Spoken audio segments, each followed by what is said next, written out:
Call to order this April 17th, 2024 meeting of the North Allegheny School Board. Please rise and join us in the Pledge of Allegiance. I pledge allegiance to the flag of the United States of America and to the republic for which it stands, one nation, under God, indivisible, with liberty and justice for all. We will start with our calendar review. We met in executive session before this meeting for a personnel matter and to discuss a real estate matter. Tonight we will have our proposed final budget presentation, and next week we will have our math curriculum review. And we will start off with that proposed final budget presentation. Dr. Hyland. Thank you, Mrs. Warner. As all those folks in the audience know, every year the district goes through a pretty stringent budget process. And one of the things that we hold dear is making sure that we provide the absolute best education possible for our kids. But what we also do is make sure that we are being fiscally responsible for those taxpayers that pay our bills.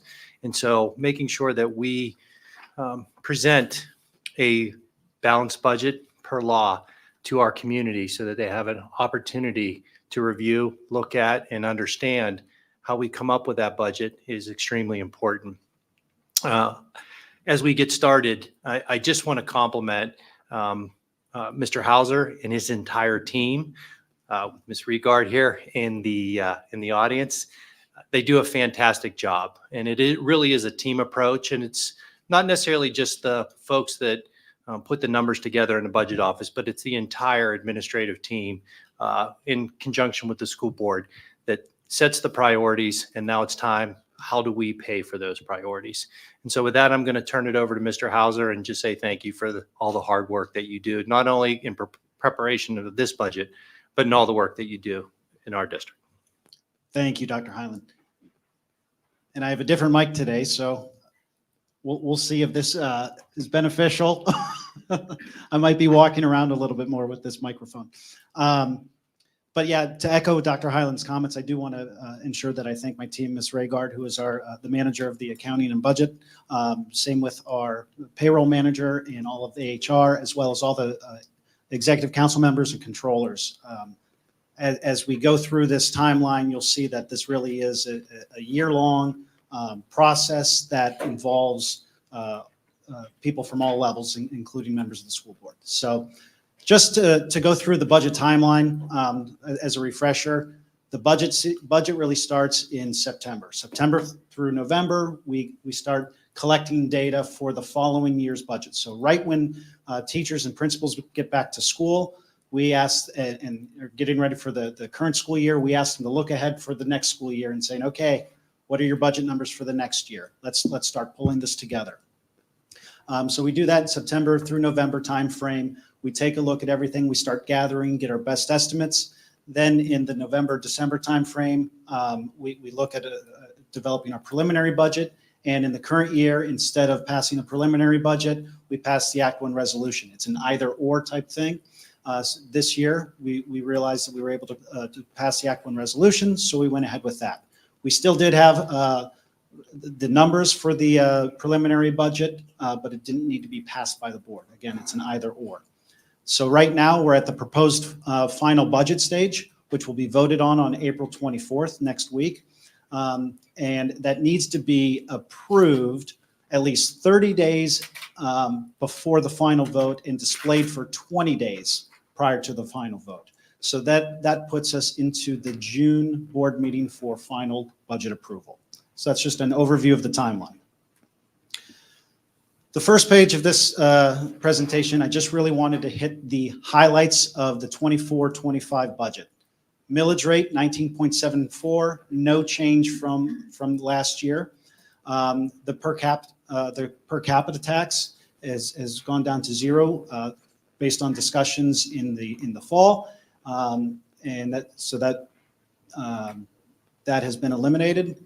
The total revenues that we're expecting for next year is $199.6 million. So again, we're right about a $200 million budget. Total expenses of $198.5 million. So the fund balance impact, what we're expecting next year is roughly $1.1 million to the positive. And as a percent of budget, that's only 0.5%. So it still is, I know $1 million seems like a large number, but over a $200 million budget, it is pretty tight. But again, we are expecting to be in the positive. And the projected ending fund balance, assigned plus unassigned, and this is based on March 2024 forecast numbers, is roughly $28.6 million or 14.4% of budget. Just because I have the number off the top of my head, that equates to about 1.8 months of cash. So if you think of your operating cash, we spend about between $16 and $17 million of cash on a monthly basis. So that equates to about 1.8 months. Just for some property highlights, the estimated district assessed value is $6.5 billion. We're utilizing a 0.02% growth rate. That is very low compared to prior years. It's basically flat, and that's as a result of the common level ratio and the assessments, the assessment appeals that the county has been going through, that we've been keeping the board informed about. The average district residential assessed property value is roughly $251,000, and the estimated value of a mill is about $6.4 million. So every 1 mil of our taxes would generate approximately $6.46 million of revenue.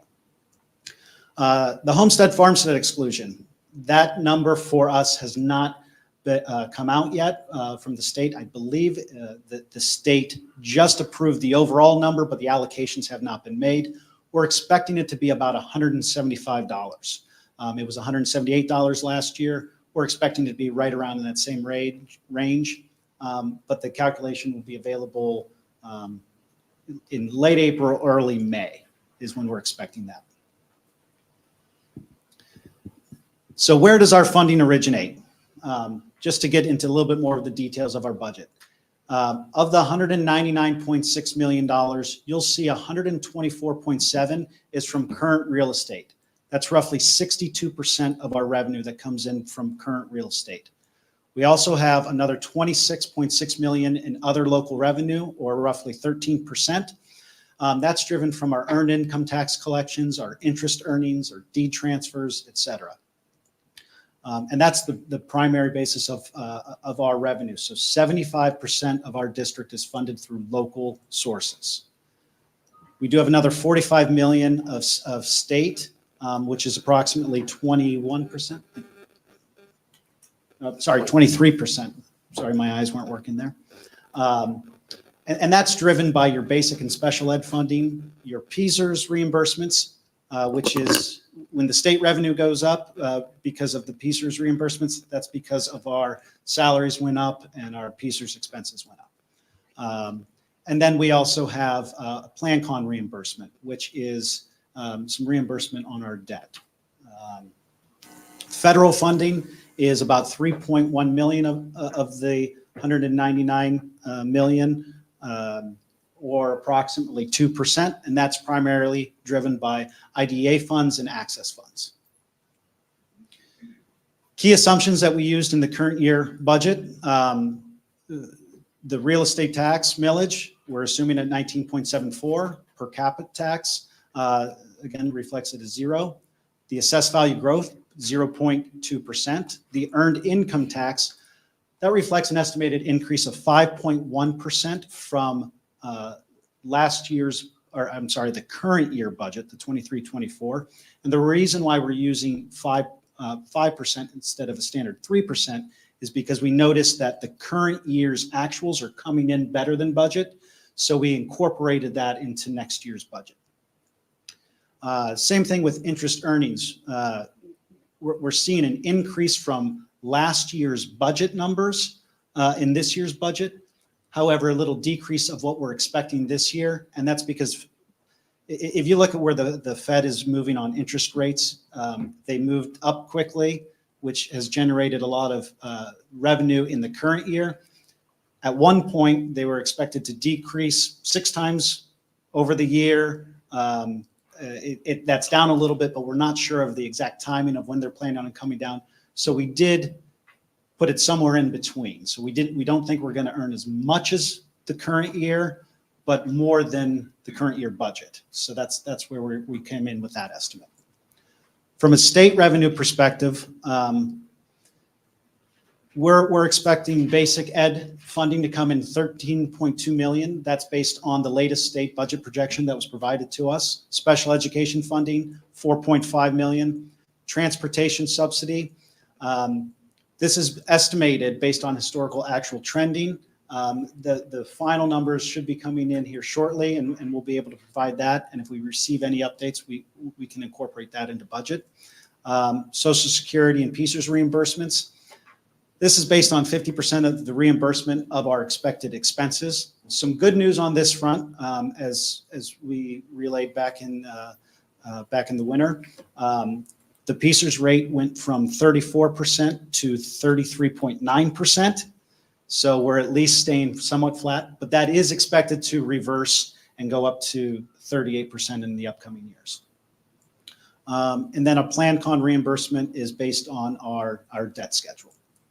And then federal funding for the $3 million, we've assumed level funding for the IDA allocation. Same thing with title funding, and we are increasing our estimates on access funding based on the estimated what we think we're going to be able to pull out next year. Quick note, just because it's ESSER funding, we are estimating about a $30,000 carryover into next year, but have all of that spent before the ESSER funding runs out. I believe some of it is in the September of 2024. So that's it for the revenue side. On the expense side, you'll see the makeup of the $198.5 million. 75% of our budget, or actually 76%, is made up of salaries and benefits. That is the primary expense of our school district. And right under that is our 9% for our expenditures for our debt obligations. So that leaves roughly just 15% for everything else, of which a lot of that is your transportation costs, your tuition costs, your energy, your water bills, et cetera. So even if you look at the supplies of $8 million that we're thinking on, that we're expecting, a lot of that is fixed supplies on for energy and buildings, building supplies, et cetera.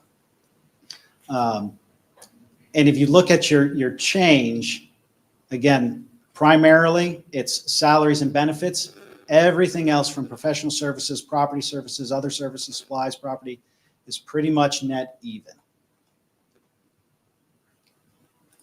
And again, the key expenditures that we use, salaries are based on our current overall staffing expectations. Throughout the year, that staffing mix and needs will change based on retirements, sabbaticals, leaves of absence, student enrollments, et cetera. And actuals will come in a little bit different, but this is what we're currently expecting. Benefits, as in prior years, many of you are familiar with this. We assume a 5% increase in medical. However, we won't know that renewal rate until after budget is passed, because we are on a January 1 renewal rate. So because of the timing of budgets and the timing of next year's renewal rate will become known, we have to just estimate right now. Other services, and this is something that you'll see when you're doing some comparisons. We did increase the third-party contracted transportation carriers from last year's budget, and that's primarily due to the costs that we're seeing this year. Really just tried to tackle the transportation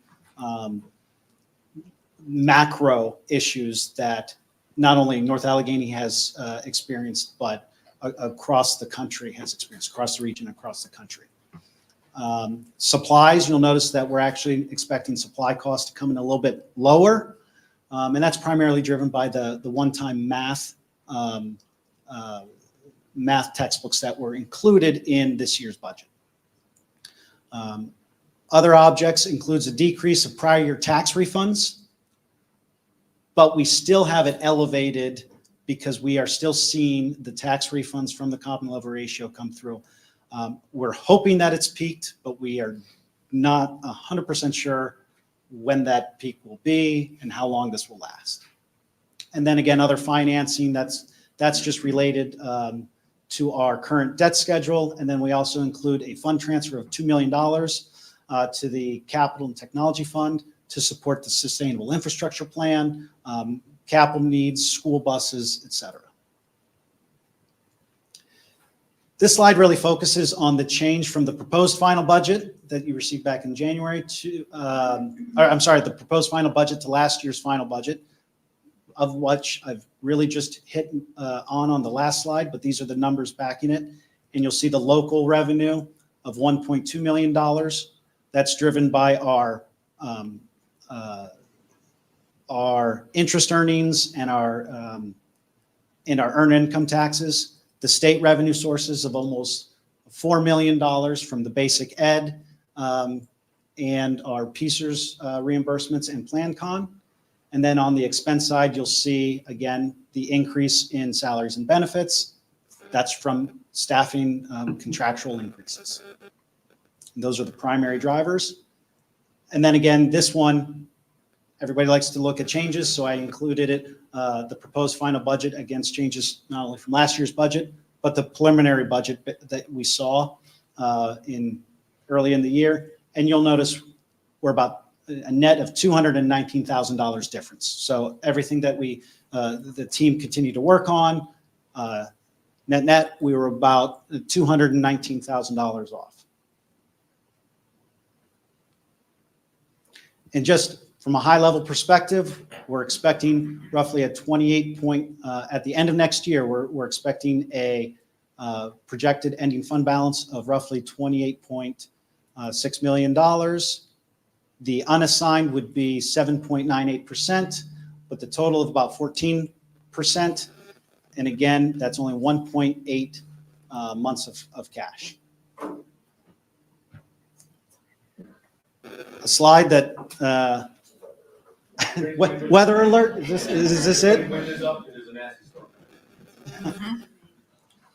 It's really From a historical millage rate perspective, you'll see that we are projecting, as this budget goes through, we'll be at 19.74 mils for the third year. I don't have 24-25 rates in there yet. That'll be updated after as we get closer to the final budget, but it'll be 3 years in a row at 19.74.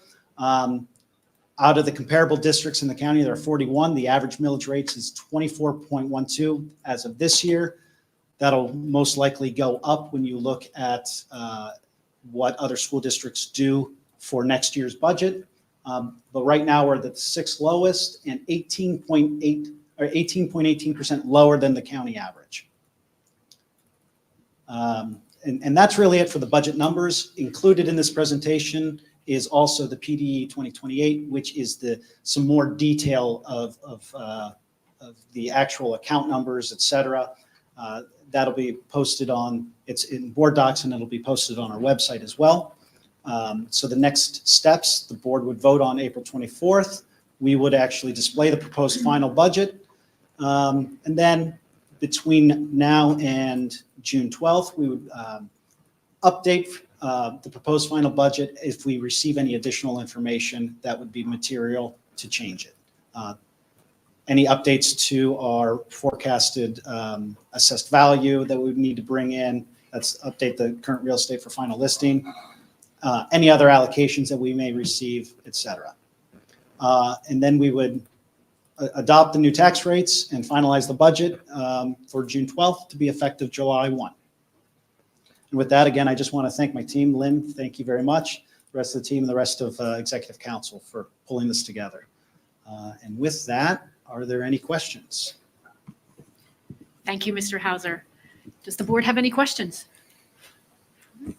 I just have a comment. I just want to thank you, Mr. Hauser, and your team for putting together this thorough presentation. Somehow you're able to make it interesting, and you've gotten to the point where you really anticipate our questions and capture it in these presentations in a way that's easy to understand. So I appreciate that. And I also want to make note that all of this information is available to the public on our website. It's sitting there very prominently and easy to find. So just want to thank you for that. Thank you. Mr. McClure? Thank you. Thank you, Mrs. Warner. Hear me? No, that's better. And thank you, Kermit and Lynn. This is a lot more fun to have this conversation when the tax rate is stable and we've also reduced the per capita tax. That's pretty neat. And we've done some remarkable things this year, such as creating the police force and still keeping this stable. So continue to be amazed at how well you've done, and these presentations are very positive. So thank you very much, and looking forward to voting on this. Thank you. Anyone else? I would like to echo people's thanks to you, Mr. Hauser, and Ms. Raygard and the entire team. A couple of things that jumped out at me that I was excited, or that jumped out at me in the presentation was I was excited to see the capital and technology transfers. I know when I started coming to board meetings, there was a lot of talk about how as a district we hadn't prepared ourselves for future expenses like that. And so I'm happy to see those in the budget. I like how I was happy to see that you put 38% PSERS by 2031, 32. I'm not happy about paying that, but I think it's important that none of us forget what a huge expense that is for the district. And we saw that small drop this year, but it's just not going away, which is something we just have to deal with. The lower tech leases were highlighted in here, and I wanted to thank Mr. Cox and his team for that. I'm excited to see those. It's great to be saving money on our leases like that. And I was also happy you put in the 1.83 months of expenses of what our fund balance is. That's what it's the equivalent to. And I know a fund balance is not exactly the same as like a savings account you'd have at home, but I think it's a similar way that we can kind of think about it. Is it makes sense that we would have, up to 2 months of an emergency fund in our district. And I think that's one way to think of our fund balance. I recently saw, I think in some Beatty materials about the bond ratings of the different districts that feed into Beatty. And our bond rating is one of the better ones, but we're not the best. And so I would it would be great if we could move up even to that top level, because in the end, it will save us a significant amount of money when we have to go out for debt, which is inevitable when you have a district with the number of buildings we have. And the only question I really have is, you put this regularly in the forecast, but so what are the biggest risks and opportunities that we have with this budget? So the risks right now, I can tell you, is the common level ratio. That's an unknown, and what that is going to do with if the refunds continue to be elevated next year. We've got some protection and mitigation built into the budget, but if it exceeds that, that is a potential stopper, and it's on the revenue side, not on the expense side, right? That's more on the revenue side, and as a risk. And I can tell you the opportunities are more on the revenue side as well, which is if interest rates remain elevated at 5.25, if that extends into most of next year, we could see some upside on interest earnings as well. So that's on the revenue side. On the expense side, some of those refunds hit the expenses, so that's again one of my largest risks on the expense side as well. Everything else, still just looking at. I think there are obviously risks in any line item, but those are really the big ones that impact both the revenue and the expense side. Thank you. Yep. And since I believe we don't have any more questions, we can move on to our next item.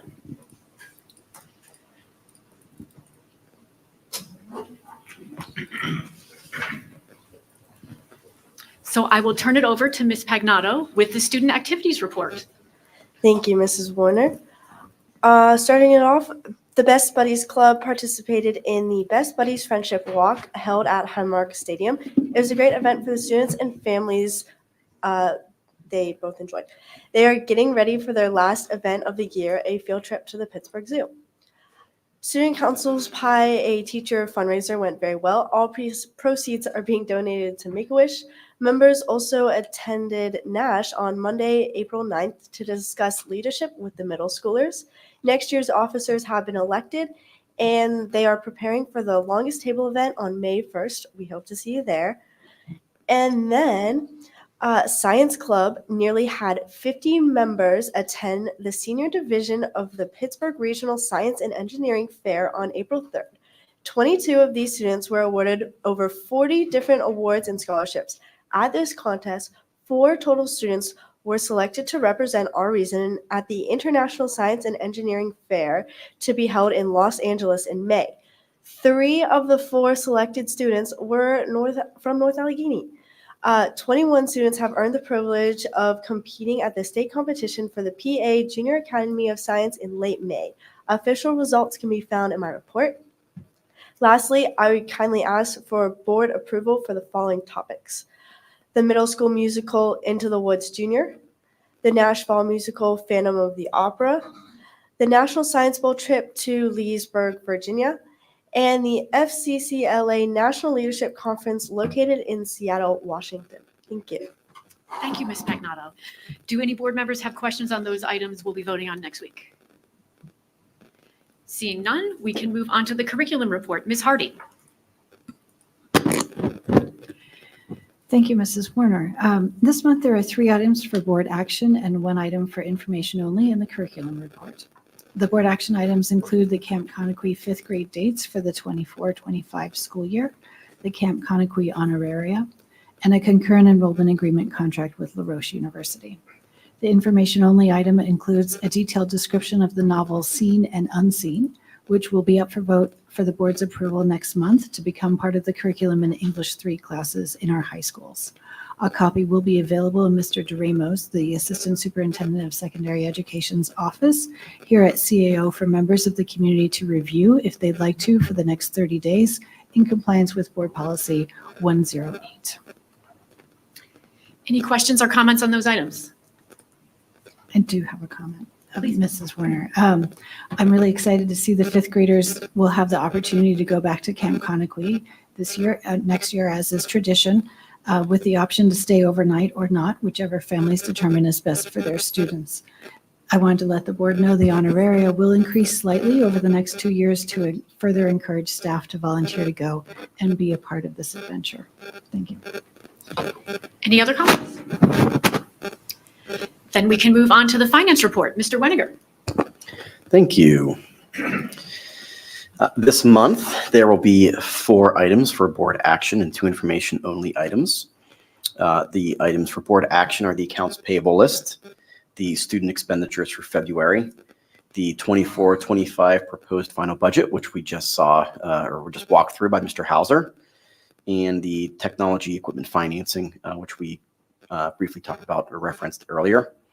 The information-only items are the 23-24 March forecast, which we are still showing approximately a $3.6 million surplus, which is good. My memory is correct. That's generally in line with what we were showing last month. And the last information-only item is the ending cash balances for March 31st. Does anyone have any questions or comments on the finance report?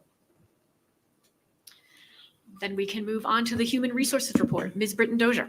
Thank you, Mrs. Warner. We have 8 items for board action next week as follows: resignations and retirements, appointments, honoraria and club activities, wage and status changes, leaves of absence, recognition for additional education, supplemental contracts, and initiation of dismissal proceedings against a non-professional employee.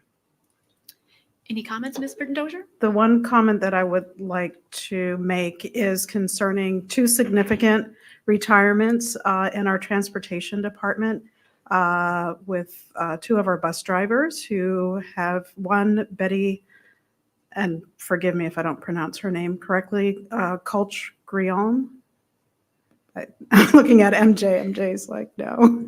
I'll defer to Mr. Mergen. I just know her as Betty. She's lovely. I don't think I can pronounce it correctly. Okay. Who has been with the district for 42 years, and Thomas Herbert, who has been with the district for 28 years, and I just want to recognize their service. Thank you. Ms. Britton Dozier, can I make one quick comment too? Certainly. Mr. Herbert's wife is also retiring. Her retirement was approved in a previous month, so that both the Herberts are retiring for the school district this year Oh. together, and they've been very long-serving employees of the district. So we're excited to honor the Herberts as well as the rest of our retirees next Tuesday at the district's retirement luncheon. So And we thank them. we thank them all. Yeah, thank you. Ms. Tracy, is there anything you'd like to add about bus drivers? We always are recruiting bus drivers, and we're willing to train you. If you do not have a CDL, don't worry. Mr. Mergen and his team are ready to go. They're some of the safest drivers on the road. Thank you. I wanted to give you that opportunity. Do any board members have comments or questions about the human resources report? Seeing none, we can move on to the property and supplies report. Mr. McClure. Thank you, Mrs. Warner. 3 items that we'll consider next week. First being the proposal for a javelin runway at Nash. Second, a bid award for sprinkler systems inspection, maintenance, and testing. Third being a proposal for resurfacing the D zones at Newman Stadium. Mr. McClure, I imagine you have some commentary. You bet. The javelin runway is something we've put off for several years. That will provide the javelin throwers with a surface to run on that will be like what the main track is. So it'll be an all-weather surface. One of the reasons we put this off in the past is simply because of the uncertainty of what was going on at Nash. Could we possibly be using the multipurpose field for part of our future development? Looks like that's not likely to be the ultimate solution. So going ahead on this makes sense. It also makes it's a safety item in that this becomes an all-weather surface.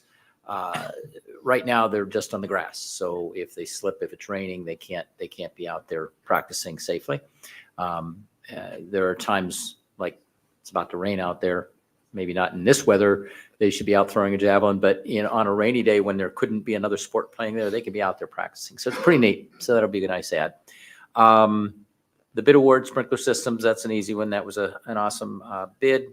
Came in at a very positive number with a company that has been doing this in the past. So, and the resurfacing of the D zones at Newman Stadium, I had to read up and understand this a little bit, but D zones are the curved area inside the track, but beyond the football field. So it's shaped like a D or a backwards D, depending on which side you're on.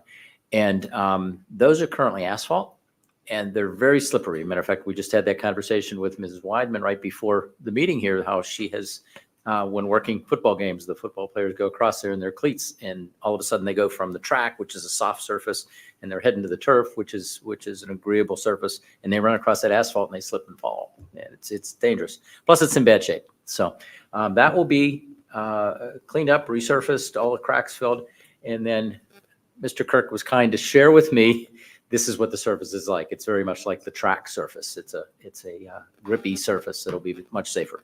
So those are the 3 items, and I think look forward to approving those next week. Thank you, Mr. McClure. Any other comments or questions? Is that a technical term, grippy? Ms. Pagnato. I would just like to add, when I was reading through the agenda tonight, I got very excited when I saw the new javelin runway.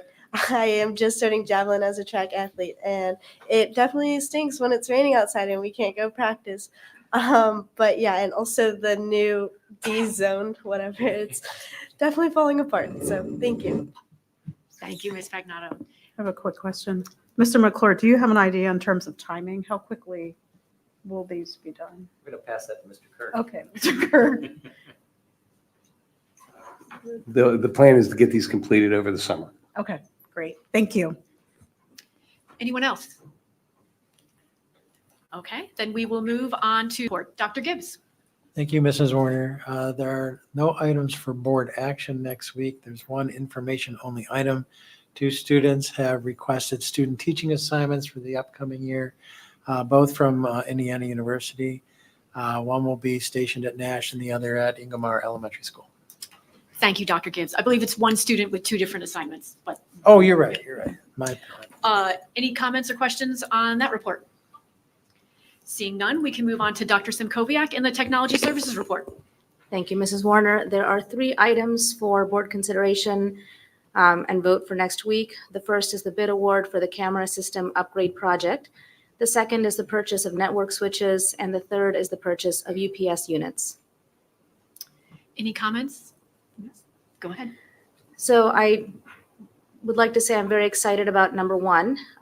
As part of a comprehensive, holistic, consistent approach to student safety, staff safety and security, I think it is important to have a rational and well thought out approach to our use of security cameras.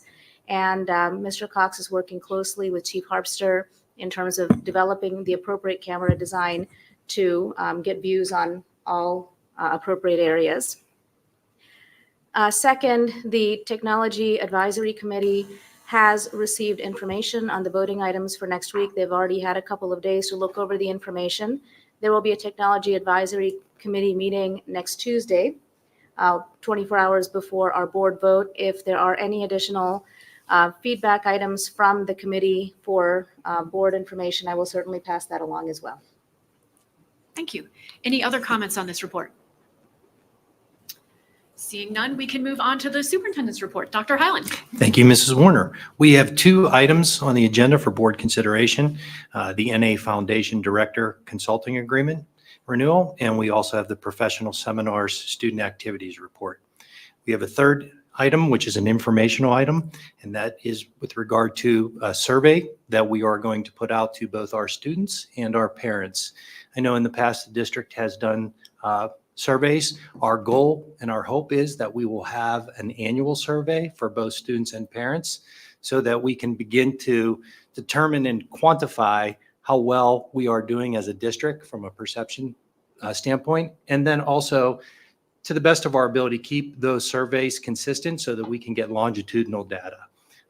Some other information that I want the public to know, that survey, there will be an alert to the public that will be sent out on April 26th, just to let them know that the survey is coming the following week, what the survey is about. And then the week after, they will receive an email with individual links so that parents can take their survey, and they can take a survey, if they so choose, for each one of their individual children in their home. The students will also be taking a survey in the 5th grade, in 8th grade, in 10th grade, and 12th grade. Obviously, those are exit grades from each particular building, and they will be taking those in their ELA classes. The reason it's the ELA class is because every student has an English class. Thank you, Mrs. Warner. Excellent. Thank you. Any comments on the superintendent's report? Seeing none, we will move on to speakers on non-voting items. No one signed up ahead of time, but is there anyone in the audience who would like to come speak this evening? Mr. Harrison.